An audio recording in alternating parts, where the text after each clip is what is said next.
قرب عليا انا زوم جدا.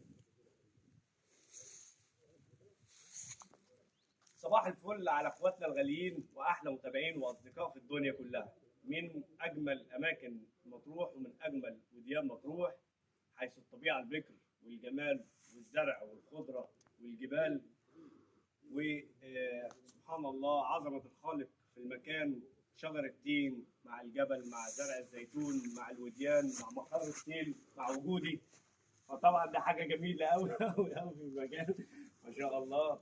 واخويا الغالي اللي بيصورني وحسين العميري مصطفى الغالي، واخواتي الغاليين اللي قاعدين هناك ابو حنين واخويا الغالي سالم نواس منورين الدنيا كلها ان شاء الله. سبحان الله على جمال المكان وعلى الطبيعه وعلى الخضره وعلى الزرع اللي طالع في قلب الجبل.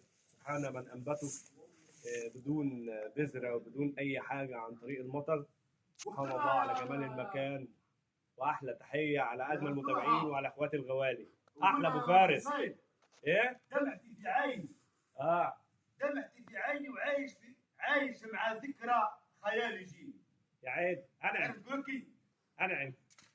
ارحب. لا قولها ثاني. دمعتي في عيني وعايش مع ذكرى خيالي جيني. انعم. يانا يا ابوي. انعم. طيب انت امبارح بالليل بس الوجه قلت كلمه ولا بس قطعه؟ واحلى سبق صحفي مع ابو فارس. يا مصطفى احلى شعر. الكلمه اللي قولها